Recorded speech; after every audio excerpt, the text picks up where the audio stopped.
नमस्कार, मैं हूं पवन त्यागी। कॉलेजियम सिस्टम पर जब से सवाल उठे हैं और जब से केंद्र सरकार इस कॉलेजियम सिस्टम को लेकर टिप्पणी कर रही है और वो ये चाहते हैं कि इस कॉलेजियम सिस्टम में पारदर्शिता हो और कॉलेजियम के बजाय जजों की नियुक्ति जजों के बजाय वो सरकार की तरफ से हो, यानी एक ऐसी समिति जिसमें सरकार के नुमाइंदे भी हों, विपक्ष के नेता भी हों, आम पब्लिक की भी सहभागिता हो, उसके आधार पर हो। इसको लेकर के काफी दिनों से चर्चा गर्म है, लेकिन इस बीच कुछ सुप्रीम कोर्ट के जाने माने वकील अब सुप्रीम कोर्ट के पक्ष में खड़े होकर सरकार पर सवाल उठा रहे हैं। कपिल सिब्बल जो कि जाने माने वकील हैं और वो कभी कांग्रेस में हुआ करते थे, आजकल वो समाजवादी पार्टी से राज्यसभा सांसद हैं, उन्होंने भी सरकार पर यह आरोप लगाए हैं कि जो सरकार है ये न्यायपालिका पर कब्जा करना चाहती है। अब यह समझने की आवश्यकता है कि क्या सरकार की मंशा वाकई में न्यायपालिका पर कब्जा करने की है। ऐसा कपिल सिब्बल ने जो बयान दिया है वो आखिरकार क्यों दिया। इसके पहले हमने देखा पी चिदम्बरम, उन्होंने भी सवाल उठाया और उन्होंने भी इस तरह की बातें कही कि उपराष्ट्रपति जी का जो बयान है, जगदीप धनखड़ जी का जो बयान है, जो उन्होंने कहा है संविधान को लेकर, संविधान से बड़ा संसद है, उसके ऊपर है, और उन्होंने कहा संविधान से ऊपर कुछ भी नहीं है। इसको लेकर अब पूरे देश में एक चर्चा छिड़ी हुई है कि वाकई में हकीकत क्या है। क्या हमारे देश का संविधान वो सर्वोपरि है या इस देश की संसद सर्वोपरि है, इसको लेकर चर्चा है। मुद्दा कानून से जुड़ा हुआ है, सुप्रीम कोर्ट से जुड़ा हुआ है, इसलिए आपको बता दूं बहुत सारे लोग इस पर सीमित टिप्पणियां कर रहे हैं, संभल कर टिप्पणियां कर रहे हैं, क्योंकि हमने कई बार देखा है कि यदि सुप्रीम कोर्ट पर किसी ने कोई सवाल उठाया तो उस पर अवमानना का केस हो जाता है।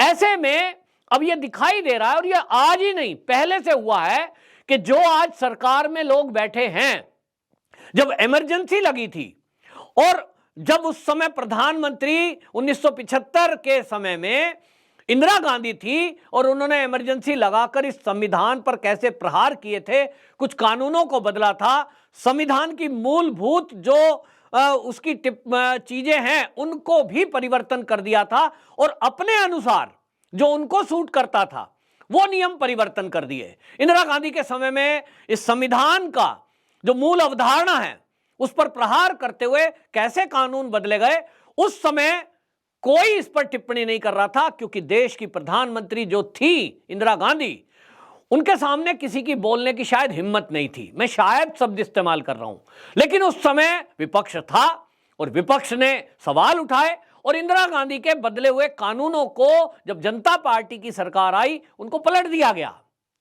अब ये एक इस तरह का काम पहले भी हुआ है, तब जिन्होंने कोई सवाल नहीं उठाया वो आज सवाल उठा रहे हैं, क्योंकि आज मोदी इंदिरा गांधी की जगह उनको दिखाई दे रहा है। लेकिन क्या मोदी जी वाकई में, ये जो मोदी सरकार है, क्या वाकई में इस तरह का इंटरफेयर कर रही है? क्या इसी तरह ये अपने अनुसार कानून बदल रही है? तो आपको बताऊं, जो जनता है देश की, वो जनता और उसकी आवाज संसद यानी जनप्रतिनिधि जिनको चुनकर भेजा है, ये उन प्रतिनिधियों के जरिए हमारे देश का कानून बनता है और उस कानून का पालन करना सुप्रीम कोर्ट का काम है। यानी उसकी आप व्याख्या करिए, उसके अनुसार देश की चीजें चलें, यह आपको देखना है कि संविधान के अनुसार चल रही है कि नहीं। तो कानूनविदों का कहना है कि कानून बनाना संसद का काम है और उस कानून का पालन हो रहा है कि नहीं यह देखना सुप्रीम कोर्ट का काम है। लेकिन सुप्रीम कोर्ट का काम कानूनों पर रोक लगाना कतई नहीं हो सकता। अब इस पर बहस छिड़ी हुई है, लेकिन आपको मैं बताऊं कि वाकई में अब आप तय करें कि बात क्या है, मतलब कौन बड़ा है। तो आपको बताऊं कि यह हमारे देश का जो संविधान है, यह संविधान जिसने बनाया वो किसने बनाया? जनता के चुने हुए नुमाइंदों ने। और इसकी शुरुआत आपको बताएं 1936 से कांग्रेस का अधिवेशन लखनऊ में हुआ था। उस अधिवेशन में यह तय हुआ कि हमारे देश का एक संविधान होना चाहिए, क्योंकि अभी तक जो कानून चल रहे हैं वो अंग्रेजों के हैं और अंग्रेजों के कानून हमारे देश में लागू नहीं होंगे। ये उस समय क्रांतिकारियों की तरफ से लगातार आंदोलन भी चल रहे थे, अंग्रेजों भारत छोड़ो, और ये लगने लगा था कि आज नहीं तो कल इन अंग्रेजों को देश छोड़कर जाना होगा, तो हमारा देश हमारे हिसाब से, हमारी जनता की भावनाओं के हिसाब से चले। और इसलिए कांग्रेस के उस अधिवेशन में जो कि लखनऊ में हुआ था उत्तर प्रदेश के 1936 में संविधान सभा बनाने के लिए एक प्रस्ताव पास हुआ। यह तय हुआ कि एक संविधान सभा बनाई जाएगी, वो तय करेगी कि संविधान क्या क्या हो। और इसके लिए 1946 में प्रोविंशियल असेंबली के चुनाव हुए। एक तरह से आज की राज्यसभा का जो स्वरूप हम देखते हैं वो उस समय 1946 में प्रोविंशियल असेंबली के चुनाव हुए और इसमें 389 सदस्य चुने गए जो संविधान सभा के सदस्य बने। इसमें आपको बता दें 292 सदस्य वो प्रोविंशियल असेंबली के थे और 93 सदस्य रजवाड़ों के प्रतिनिधि थे और 4 राज्यों के चीफ कमिश्नर थे। ऐसे कुल मिलाकर के 389 सदस्य इसमें चुने गए। और इसी बीच यह हुआ कि देश का बंटवारा होने की बात मुस्लिम लीग ने उठाई और उन्होंने कहा कि हमको तो अलग देश चाहिए, और इसी को 1947 में मूर्त रूप दे दिया गया। तो इसके कारण से जो संविधान सभा में 389 सदस्य चुनकर आए थे, उनमें से पाकिस्तान में जो मुस्लिम लीग के लोग गए जिन्होंने इस संविधान सभा का बहिष्कार किया था, वो संख्या इनमें से घट गई। 190 वो मुस्लिम लीग के सदस्य थे जो इस संविधान सभा के पक्ष में नहीं थे, भारत का जो संविधान लिखा जाना था उसके पक्ष में नहीं थे, और वो पाकिस्तान में चले गए। तो इसके कारण से आपको बताएं ये जो संख्या है 299 रह गई। अब इन 299 सदस्यों ने भी आगे एक ड्राफ्ट कमेटी बनाई और उस कमेटी को यह कहा गया कि आप देश के हिसाब से कानून को बनाएं। अब ये जो समिति थी, इस समिति ने आपको बताएं ये ड्राफ्ट बनाया। 2 साल 11 महीने और 18 दिन इस समिति ने मीटिंग हुई, बाकायदा चर्चाएं हुई और उस संविधान को फाइनल रूप दिया। और इसकी बैठक 24 जनवरी 1950 को आखिरी बैठक हुई संविधान सभा की, जिन्होंने फाइनल ड्राफ्ट तैयार करके ये उस सभा के सामने प्रस्तुत कर दिया। और 26 जनवरी 1950 को हमारे देश का संविधान लागू हुआ। तो इसका मतलब यह हुआ कि ये जो कानून है ये किसने बनाया? जनप्रतिनिधियों ने बनाया, जो राज्यों से आए थे, जो रजवाड़ों से आए थे, और जो 4 मैंने बताया जिस तरह से राज्यों के चीफ कमिश्नर थे, सबने मिलकर के ये कानून बनाया। और इसी कानून में बनाते समय उन्होंने प्रावधान भी रखा कि आवश्यकता पड़ने पर इसमें संशोधन भी किए जा सकते हैं। संविधान जो 1950 में 26 जनवरी को देश का लागू हुआ, इसमें यह तय कर दिया गया कि वी द पीपल, यानी देश की जनता, वो सबसे ऊपर है। वो संसद के लिए वो प्रतिनिधि चुनेगी, क्योंकि अगर कोई देश का मुद्दा है, अगर कोई कानून की बात है, तो पूरी जो देश की जनता है उनसे चर्चा करना संभव नहीं है। तो वो जिनको प्रतिनिधि के रूप में चुनेगी, अपनी शक्ति उनको देगी, वो संसद होगी। और संसद के प्रतिनिधि फिर इस पर अमेंडमेंट कर सकते हैं, संशोधन कर सकते हैं। तो संविधान सभा के जो सदस्य थे इनको ये पावर दी गई और संविधान के बाद ये जो संसद है ये चुनने का काम शुरू हुआ। लेकिन आपको ये भी बताऊं कि इस संविधान के लागू होने के बाद, यानी 1950 26 जनवरी को जब ये देश का संविधान लागू हो गया देश के ऊपर, उसके बाद भी ये जो संविधान सभा थी 2 साल तक काम करती गई। 2 साल तक इसने काम किया और उसके बाद संसद चुनी गई। और जब संसद चल रही थी तब भी ये काम कर रही थी। संविधान सभा का पहला संशोधन भी हुआ वो 1951 में, यानी संविधान सभा के प्रस्ताव के बाद, संविधान लागू होने के बाद 1 साल बाद इसमें संशोधन भी हुआ और वो संशोधन भी संविधान सभा ने किया। अब इसके बाद देश की आजादी से लेकर अब तक 75 साल हो चुके हैं और उस 75 साल में 105 बार इस संविधान में संशोधन हुआ। कई बार तो मूल भावना, जिसको कहा जा रहा है कि मूल भावना को आप नहीं बदल सकते, उसको भी बदला गया। और यह हुआ, आपको बता दूं, ये कब हुआ? तो ये 1975 में हुआ। अब 1975 में इंदिरा गांधी थी, इमरजेंसी लगाई और उन्होंने कुछ अमेंडमेंट इसमें किए तो संविधान की मूल भावना में, और बल्कि ये कहें कि नया ही कानून बना दिया जो संविधान में था ही नहीं। वो कानून क्या बना दिया?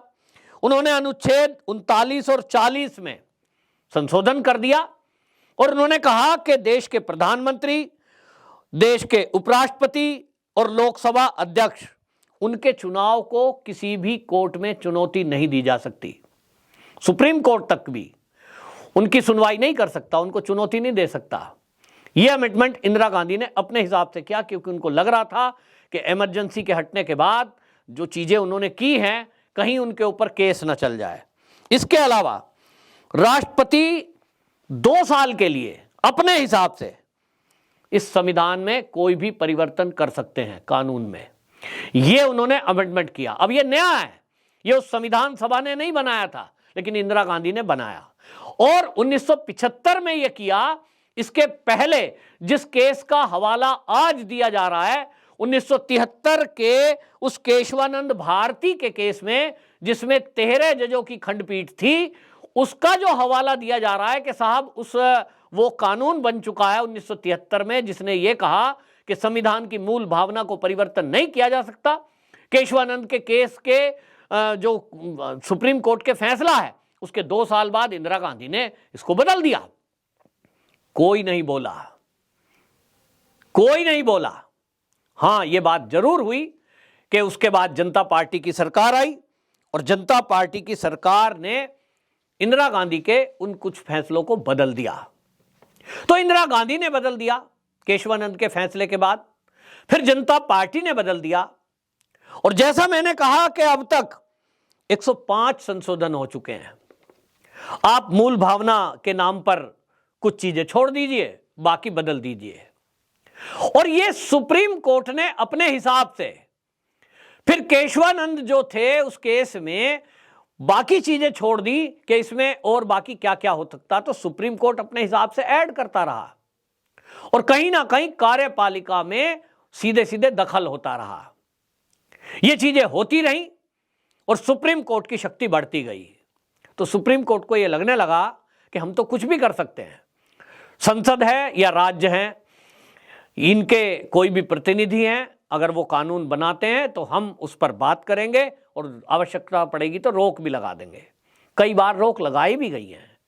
देश की जनता ने जिनको चुनकर संसद में भेजा या विधानसभा में भेजा, वो देश की जनता की आवाज है। जो संविधान की मूल भावना है वो तो वी द पीपल है, जो सबसे ऊपर है।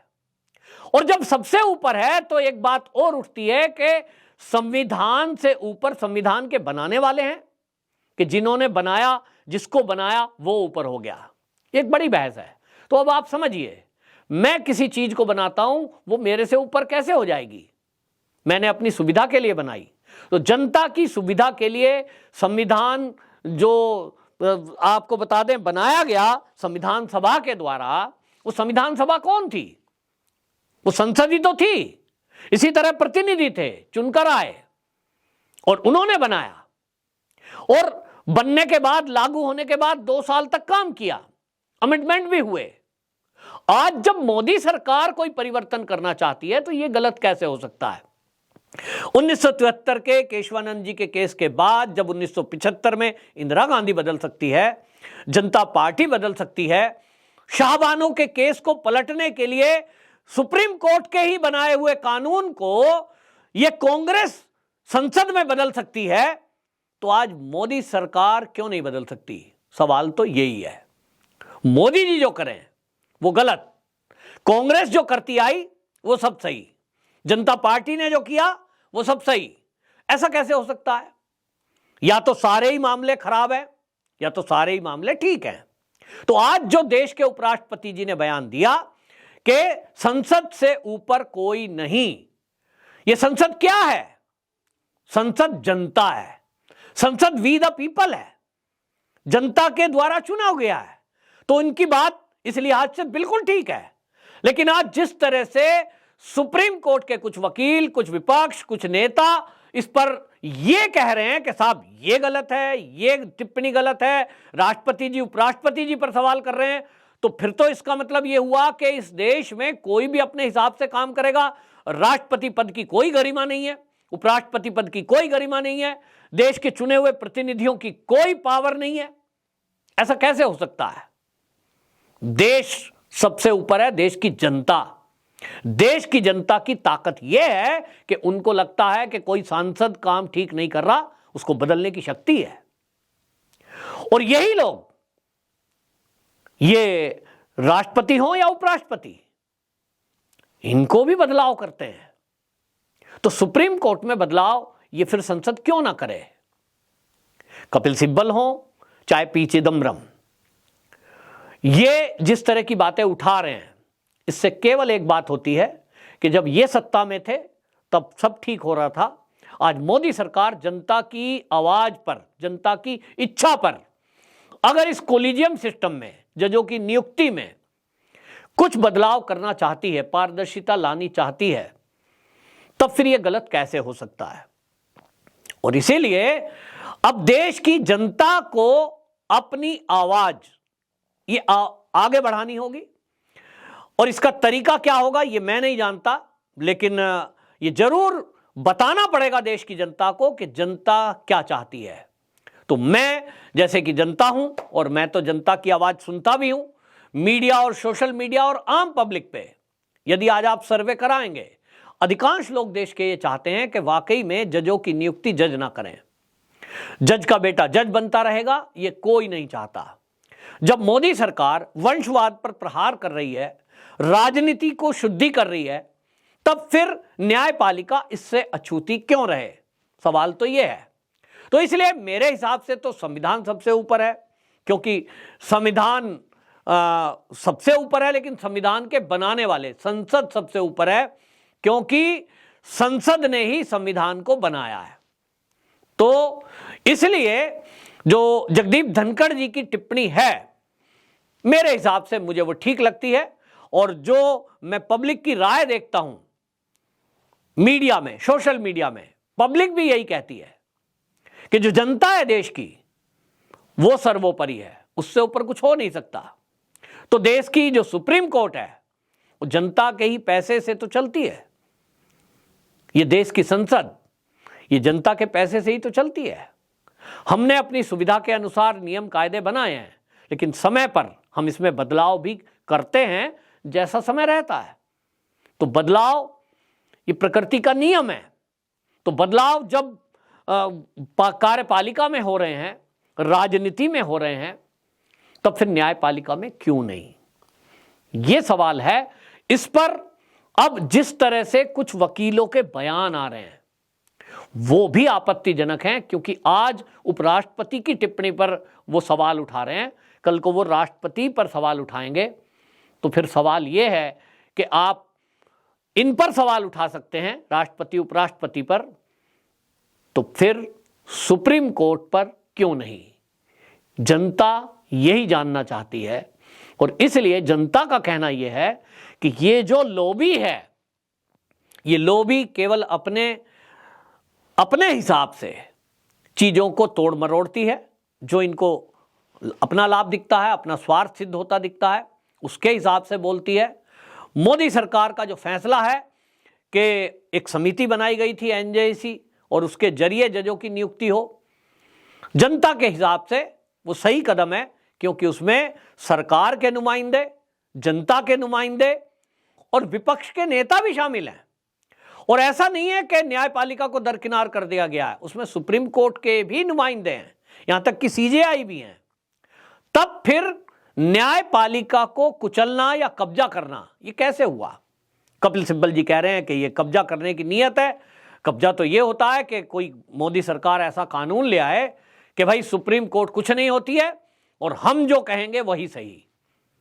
मोदी सरकार ना तो ऐसा कह रही है, ना उसका ऐसा कुछ करने की इच्छा है, लेकिन एक उड़ाई जा रही है बातें कि ये मोदी सरकार संविधान को बदलना चाहती है। मैं ये कहता हूं अब बदलना चाहती है कि नहीं ये तो अभी भविष्य बताएगा, लेकिन इस देश की संसद को जनता ने बनाया है, जनता ने उन प्रतिनिधियों को चुनकर भेजा है। यदि कल देश की आवश्यकता हुई कि जो संविधान है पुराना उसको बदला जाना चाहिए, तो बदलने में हर्ज क्या है, यह भी एक बड़ा सवाल है। कमेंट बॉक्स में जरूर आप अपनी राय रखें, और आपको लगता है कि ये जो आवाज है ये जन जन तक जानी चाहिए तो वीडियो को शेयर भी करें। वंदे मातरम।